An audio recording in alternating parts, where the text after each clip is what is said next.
back from the dead. Hey guys, so I'm back again, but not in a very good spirit because there's nothing to look forward to the weekend. And as everyone knows by now, the coronavirus has taken over the world, literally. This is not even a comic book story, it's reality, unfortunately. And it has an effect on all of us and also on our beloved game called rugby. So, we have no Super Rugby, we have no Varsity Cup, no Six Nations, nothing. And not just rugby, it's all sporting codes that has been put on hold for now. And we don't know for how long it will go on. People hope with the new laws that's been implemented in different countries to curb the virus. And maybe, just, give it a few weeks and things can go back to normal again. Uh, yeah, basically just trying to curb it where we can. But for now, our concern is Super Rugby and maybe later on Test Rugby. So in this video, I will talk about a solution that I think might work to save Super Rugby. But before we get to that, let's just go over the round 7 results of this past weekend. I'm not going to go into in-depth analysis on this one, just recap it and give a few thoughts on what I've seen and what I haven't seen. So the first match we had was the Chiefs against the Hurricanes. I saw bits and pieces. It was good. Jody Barrett was a monster in that match and kicked a winning penalty to snatch victory away for his, or not victory, but to snatch a draw away from the Chiefs because they were out up 24 all. And the man's got quite a big boot on him. So well done to the Canes. Blues continued their impressive run. They won their first home match of the season against the Lions, and probably their first home match for a while. They would win now. 43-10. Lions look in disarray. Blues look impressive. And like I saw a meme the other day that said, the meme called Bad Luck Brian, have the best season in a decade, coronavirus. Shame, Blues fans. I feel sorry for you guys. Sunwolves 14, Crusaders 49, and in saying that with the BC team, so Sunwolves, yeah, I've been ranting on you guys, I won't stop. Well done the Crusaders. Reds 41, Bulls 17. Bulls up 17 points for 25 minutes, and unfortunately for them, they only played 1 minute for every year of Super Rugby existed. 25 minutes of play, and then the Reds said, stop the lorry. 41 unanswered points. Thank you very much. Go home now. And stay in isolation, by the way. Sharks against the Stormers. Johan de Toy, he should have gotten a red card there.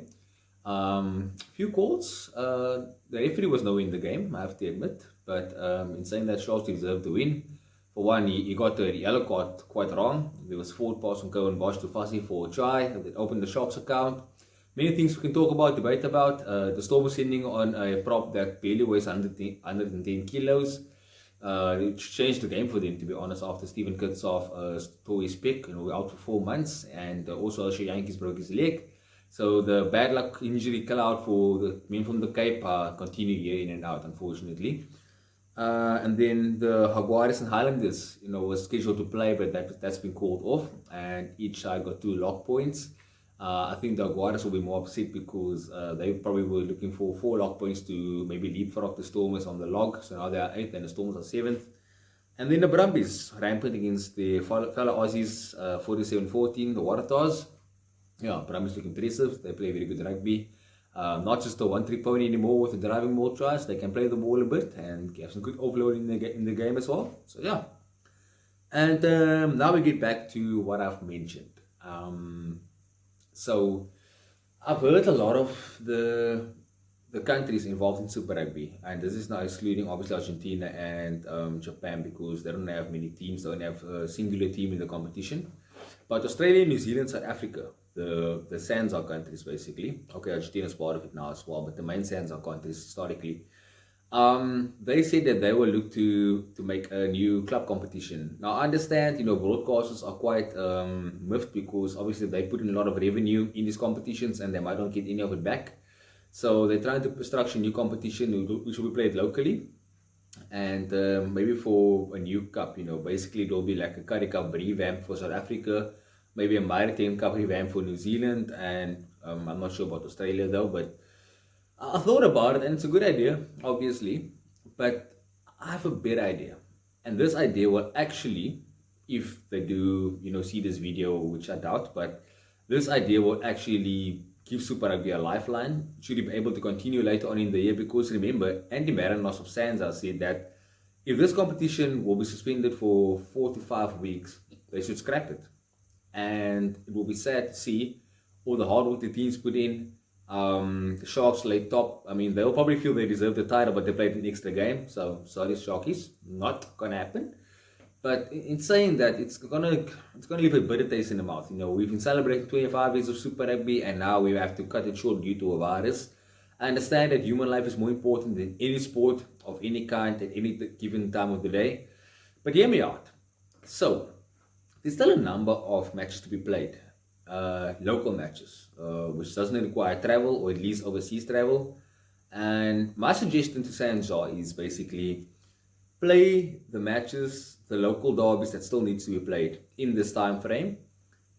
And for the unions involved, you don't have to have fans that you can play it in front of an empty stadium, broadcasted. The broadcaster still gets some money back, you know. And also, if the unions want to cooperate and have some sort of fans, maybe just use your client or your fan base or your loyalty base. I know for once my union, Western Province and the Stormers, I'm part of the Faithful Members Club and guys have season tickets. So maybe all of us can get access to the game, keep it under 100, spread us out throughout the stadium. There's 4 stands. We have the grandstand, the railway stand, Nampika stand, and the Donny Craven stand, and also the standing part, but that's not going to make sense because there's enough seats. But like you give certain members, I know it sounds unfair, but hear me out, give certain members who have or give certain fans who have like season tickets and all of that, access to the game because they are your loyal ones, and fill up only 100 maximum. Other teams as well can do the same. And just look at this now. So we have in week 8 the Hurricanes and the Crusaders in Christchurch. Week 9 the Reds and the Brumbies, and the Highlanders and the Crusaders.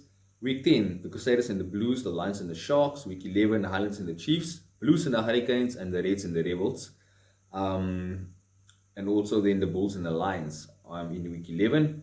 Week 12 we have Hurricanes and Highlanders, Waratahs and the Reds, the Stormers and the Sharks. I think I skipped week 13. No, there isn't anything in week 13. So week 14 we have the Hurricanes and the Chiefs, the Highlanders and the Blues, and the Waratahs and the Rebels, Sharks and the Lions. And then week 15 we have the Hurricanes and the Crusaders, the Chiefs and the Highlanders, the Lions and the Bulls. Week 16 we have the Chiefs and the Blues, the Rebels and the Brumbies, the Highlanders and the Hurricanes, the Reds and the Waratahs, the Bulls and the Sharks. And in week 17 we have the Waratahs and the Brumbies, Stormers and the Lions, the Blues and the Highlanders, and the Crusaders and the Chiefs. And then the Rebels, Reds, and Bulls was the Stormers, which is all Bulls and Stormers, which is always a big one up in Pretoria or even in Cape Town, but that's one that's going to be played up there. Now we have all these matches, and I didn't even do a count. I actually should have done. Let me just do a quick count on this quickly. So I have 1, 2, 3, 4, 5, 6, 7, 8, 9, 10, 11, 12, 13, 14, 15, 16, 17, 18, 19, 20, 21, 22, 23, 24, 25, 26, 27, 28, 29. A whopping 30 local games that still needs to be played. Now, why can't these games be played now? Why does that have to be played when it's scheduled in their weeks? So let these matches play out. Let the guys travel. Look, if the Crusaders and the Hurricanes have to play in week 8, which is this weekend, let them play. Let it be no fans. Broadcast the match. Live stream it if you have to. But at least get the game done. Get the lock points sorted. And when Super Rugby can resume in future, if possible, let it resume, and then you only play the games that teams need to travel on. It might be taxing on the players, I get that, but for now, we have no other choice, to be honest. So, my feeling is, Sansa should really take up, I'm not saying I'm a smart ass or anything, but they should take up my suggestion, to be honest, because this is probably the most logical thing at the point in time we can do, is let these 30 games take place in the next 3 or 4 weeks, that the competition might be halted. And it's possible, if you take about 3-4 weeks, you have about 30 games. You can play, maybe so one or two on a Friday. You can play 3 on a Saturday, or 4 on a Saturday, and 1 on a Sunday. You can fill up 10 games on a weekend if you'd like, or 8 games on a weekend. Depending on the logistics of teams, what's more possible. And these guys don't have to travel far. It's a flight up to Pretoria. It's a It's a bus trip down to Auckland. It's stuff like that. It's very simple actually. So if you're gonna want to play a national game, or not national game, but a inter provincial game in your country, play the damn Super Rugby features and get the lock points. And when it comes to traveling later on, then do the traveling part of it. If the virus is curbed and the show must go on, you can save Super Rugby this way. The competition will keep its integrity. We will still celebrate 25 years of the best competition in the Southern Hemisphere. I'll always say it. I'm pro Southern Hemisphere. I don't care about the Northern Hemisphere. That's why I only do very low recaps on the Six Nations, and sometimes I don't even do it at all. But we have to keep this competition going. Unfortunately, that's the case. So, yeah, you guys let me know what you think about my suggestion. I would love to hear your thoughts.